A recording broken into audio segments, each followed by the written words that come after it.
छात्रों, आज की 7वीं कक्षा की हिंदी तासिका में आप सभी का स्वागत है। आज हम अगला पाठ जहाँ चाह वहाँ राह ये सीखने जा रहे हैं। इस पाठ में लेखिका अनुराधा मोहिनी ने इच्छा होने पर मार्ग मिलता है ये बताकर दिया है, यानी कि छोटे से बच्चों ने किस तरह गांव में 15 दिनों में एक पुल बनाकर अपना स्कूल जाने का रास्ता बना लिया है। यह इस पाठ के शब्दार्थ हैं। आप इसे पॉज करके देख सकते हैं और लिख भी सकते हैं। तो अब हम शुरुआत करते हैं पाठ की। एसंबा गांव के पाठशाला की घंटी बजी। धुआंधार बरसात हो रही थी। धुआंधार यानी बड़े जोर से। वर्षा के कारण प्रार्थना मैदान पर न होकर कक्षा में संपन्न हुई। उपस्थिति लेते हुए गुरुजी ने देखा कि आज कक्षा में बहुत कम विद्यार्थी हैं। आज इतने विद्यार्थियों के अनुपस्थित रहने का कारण क्या है? उन्होंने विद्यार्थियों से पूछा। विद्यार्थियों ने उत्तर दिया, वही नाला गुरुजी। सबने एक साथ एक स्वर में कह दिया। एसंबा गांव के ठीक बीच में एक नाला बहता था। गांव की बस्ती नाले के एक तरफ थी, पाठशाला और खेत दूसरी तरफ थे। बरसात के दिनों में नाले में कई बार 4 से 5 फीट तक पानी भर जाता था। बड़े बुजुर्ग तो किसी तरह अपने गाय बैलों के साथ नाला पार कर खेतों में चले आते, किंतु पाठशाला आने के लिए नाला लांघना विद्यार्थियों के लिए संभव नहीं था।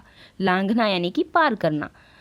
जब जब जोरों की बारिश होती, उस दिन कक्षा में विद्यार्थियों की उपस्थिति पर असर पड़ता। अनेक बार विद्यार्थी पूरे सप्ताह पाठशाला नहीं जा पाते।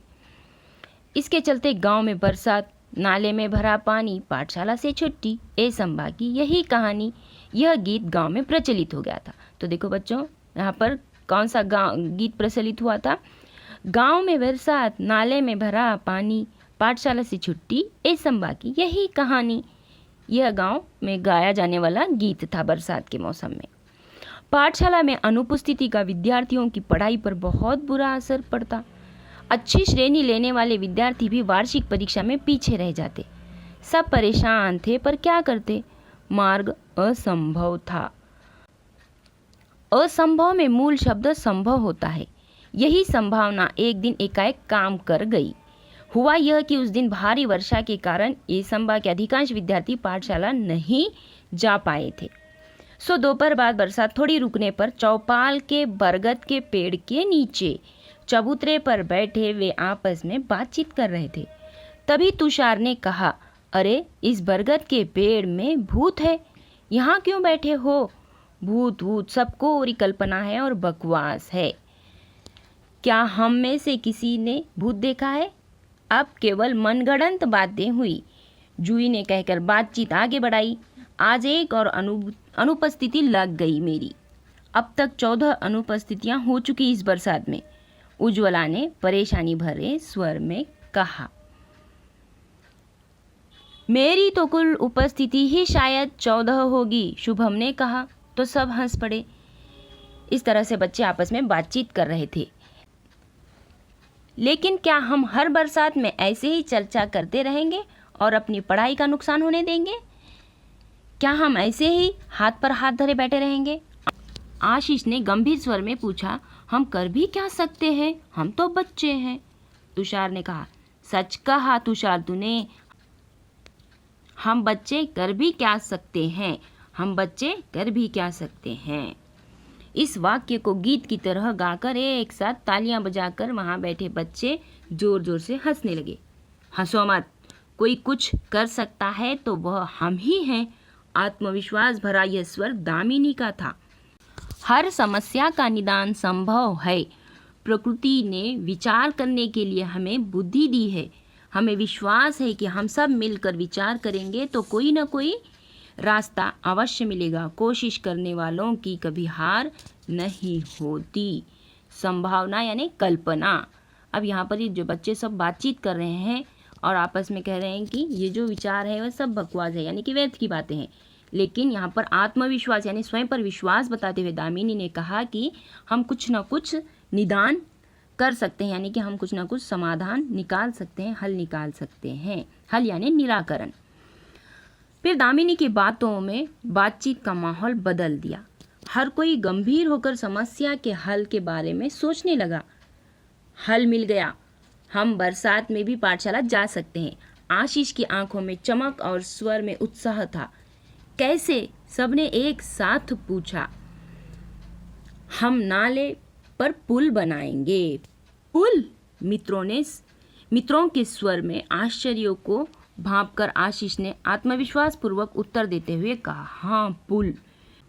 विज्ञान की पुस्तक में हम सब ने पुल की जानकारी पढ़ी है। जब कभी शहर गए हैं, बड़े बड़े पुल भी देखे हैं। अंतर्जाल से हम जानकारी भी प्राप्त कर सकते हैं। अंतर्जाल यानी इंटरनेट के जरिए हम पुल बनाने की जानकारी भी देख सकते हैं और हमने शहर में बड़े बड़े पुल भी देखे हैं। इस तरह से इनकी बातचीत हो रही है। गांव का नाला बहुत ज़्यादा चौड़ा नहीं है, हमें लगभग 10 फीट का पुल बनाना होगा।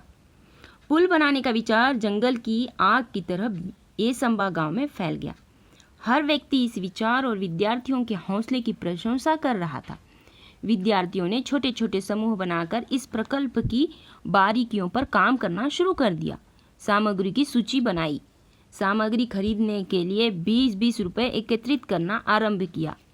अब तक पाठशाला के शिक्षक और गांव के लोग भी सहायता के लिए आगे आ चुके थे।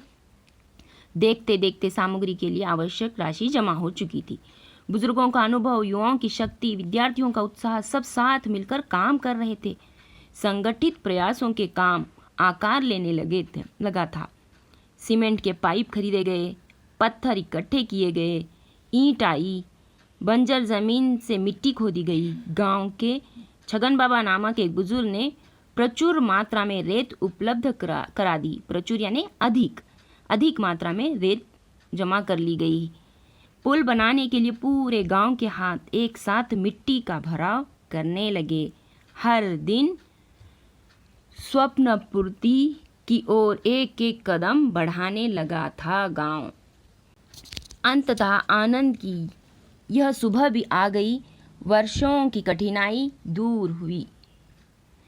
केवल 15 दिनों में ग्रामीणों और विद्यार्थियों के सामूहिक श्रमदान से पुल बनकर तैयार हो चुका था। पूरे गांव के लिए एक अद्भुत उपलब्धि थी। सभी ने एकता, संगठन और श्रमदान का महत्व भी समझा था।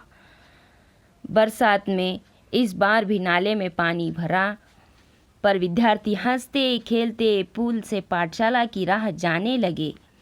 पुल भी विद्यार्थियों के हौसले को दाद देता, मानो मन ही मन कह रहा था, जहाँ चाह वहाँ राह।